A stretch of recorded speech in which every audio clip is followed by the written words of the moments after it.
Ira Epstein with your Spider ETF wrap-up, and yes, I'm back. It is Monday, the 8th of August, 2022, about 5:40 p.m. So as we look at the market behind me, early on this morning when I was doing my Spider ETF subscriber video, I was showing people there was one market in the red, everything else was all green. Most of the day wore on, the markets have come back a little bit. So while I was gone, the big event, of course, was the jobs data. 528,000 jobs. Wow. When I look at it, is it going to be revised? Don't know, but that number's double what they were looking for. How could so many people not get that?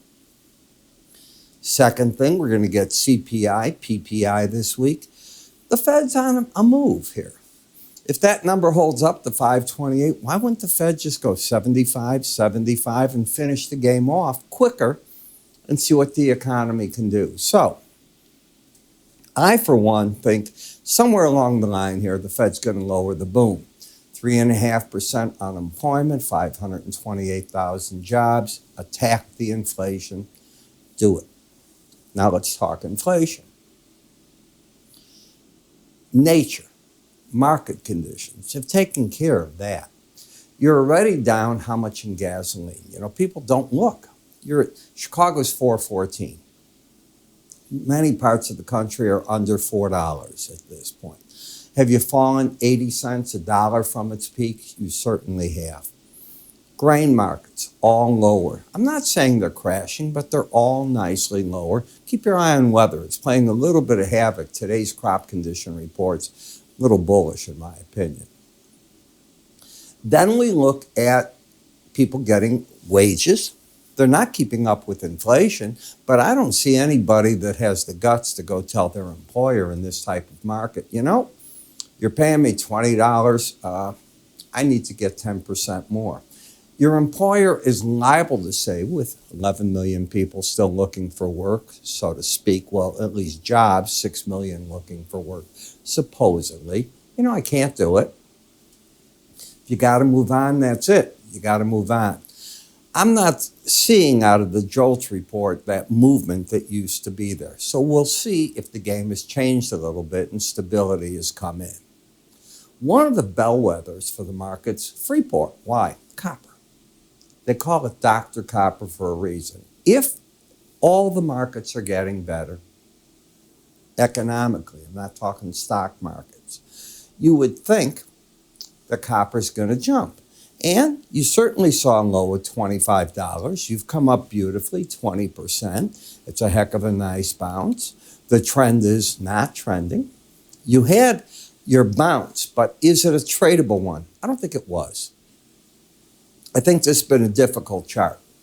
Here, you had an easy, tradable, bearish pattern.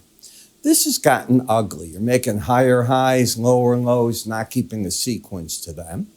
You bottomed out against the 18-day average of closes. Resistance, the 45-day average at 32.26. But more important, the Bollinger Band. That's been holding the rallies back. So between the 45-day and that, I wouldn't be telling my clients, jump in. This is where it's going to take off again.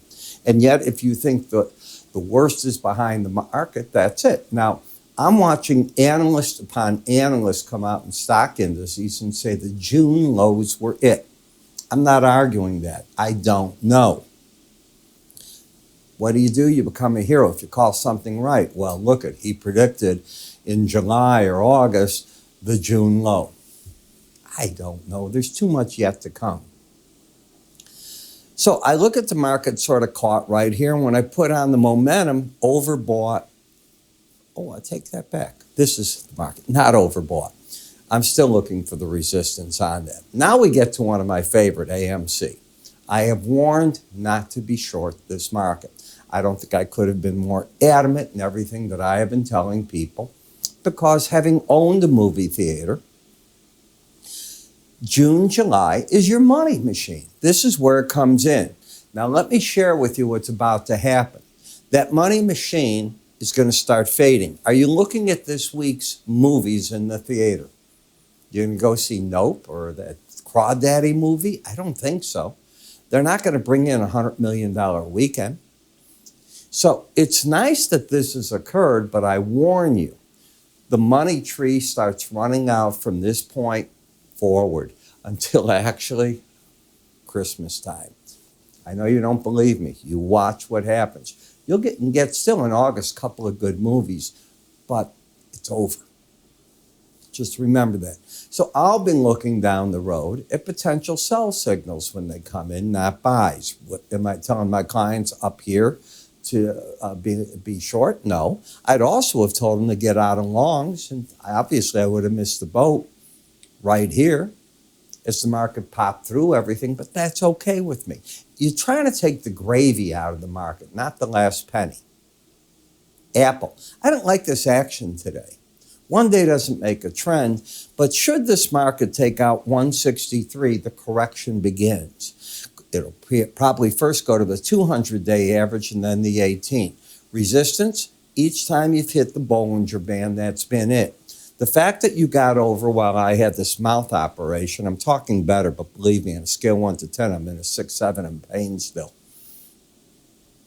In looking at it, when you get over the 200-day, it's not uncommon if you pull back to it, that'll be the support. But tomorrow what's going to happen is the 18-day average in red is going to jump up again. It'll get very close to that 200. So on pullbacks, that's where I'm looking for the first support level. Disney, earnings coming out. Watch out here. If you lose the embedded reading, and in the morning you can lose it like that with the lower opening under today's lows, but that's the end of the days when you know if it's lost. This is pretty formidable resistance. The 100-day average in the upper Bollinger Band. The trend has been up. Be careful. If you lose that reading with a close at 79 or under in the red line, it's 82, I think you'll make a run for wherever the 18-day average is. If you were sitting with me, I'd give you that old elbow. Hey, take some money off the table. And if I'm right, I didn't keep up with it. I think Disney earnings are coming at us. XLI, I didn't even look to see. In XLI, fully embedded, still bullish until that red line's under 79. Big time resistance, 98.65, 98.99. Industrial sector's been good. And you have to agree that back in here, this time frame, you bottomed out, tested it, and have gone on ever since. Not bad action at all. Semiconductors, not liking what I see now. Now I'd be careful. They got the bill, that thing's history now. You got this new nonsense bill that they call it the something Reduction Act. It's crazy, Inflation Reduction Act.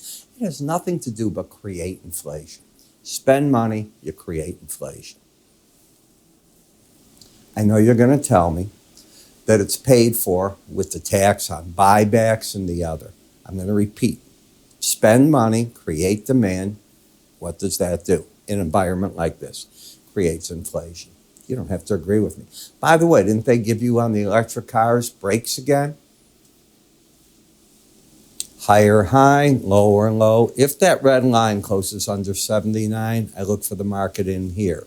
The market's suddenly gone into a distribution mode. You seen the video? Got smashed today. Home builders. I don't care how good it looks. Upper Bollinger Band, again, you take money off the table. You've been embedded while I was gone. The charts are bullish. You've got now the 18 over the 100. So we're still getting that last of the summer demand, and it helps that mortgage rates fell back. Gives the people that are late to the party the chance to get the house. You know what they'll say? If everybody's right and the Fed's going to end that rate hikes next year and the economy is going to weaken, you ever hear the word refinance? Take your mortgage, get your home, refi. I did it in my life. Other people have done it. There's no secret to it. It's just that the kids today are younger and somebody's got to teach them. I'd be happy to. XLE, energy sector, fell back. Big support, the 200-day average. You don't fight 200-day averages. You watch them. They're important numbers. But we have come down nicely with the energy, and suddenly the market is sticking its head back up over that 18-day average. As a futures trader, I think you made an attempt at a near-term bottom in the energies today You heard me. Today, yesterday, right in there. I want to see what the market can do with it. It's the first attempt. GLD, still bullish. You got the inflation scenario here. You have a market that is weakened to the point where the short-term rates are up. Back end is falling. The curve yield out to 40 basis points. Nobody's talking about it. 40 points. Come on. I remember when it was 500 just 2 months ago. 40 over.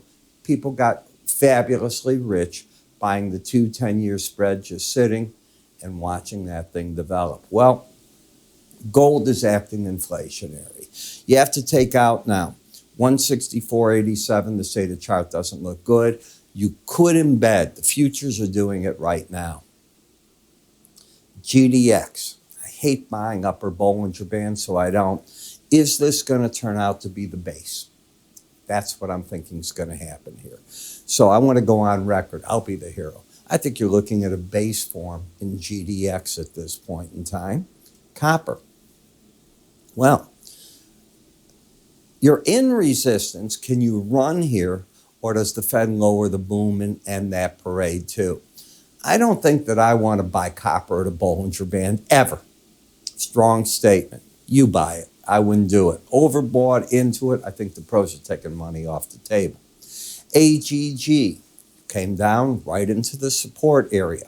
Now what happens is I think this market turns very bearish if you take out 102.52. Barring that, this is the correction back into the support, and that's all that I can see on it. UUP, okay, the dollar index, higher lows, into the resistance right here. I get bullish the dollar index now if you can close over 28.56. Momentum up, that would put the bias up, the trend's already up. I'll be looking to see if that fits in with my parade. And in FXE, take out 93.80 and close under 93.80. I get bearish, looking for these lows to come into play. So that's pretty much how I'm starting to look at these markets to see just what they want to offer. Here's something that I want to remind you of. I put out, and I am healthy putting this out, my morning Spider ETF video. I typically record at 9 a.m. Central Time. Why? Because I want all the key U.S. economic data out, and in that first half hour of trading, I want the algorithms to go and do their thing. These are just some of the markets we cover. We'll update this at the end of August because I'm rotating. Today, I added more markets, and I'll keep doing that. But I cover these during Monday through Friday in the mornings, daily charts, sometimes a mixture of some weekly charts. And on the weekend, it's weekly charts. Sometimes I'll throw in a daily chart. Bonus videos will start as soon as the sore in my mouth is healed. Probably September is realistic. So if you're looking for trade ideas for somebody that's been around these markets, been there, done that, seen the bull, seen the bear markets, many years of experience, well, I might be the guy you want to look at. How do you find out more information? Well, you can see you can call us. The other thing you can do is just take your cursor right up to the top here. An icon will appear. Give it a click, and away you go. I'm Ira Epstein. Good to be back. I will see you tomorrow. Have a good day.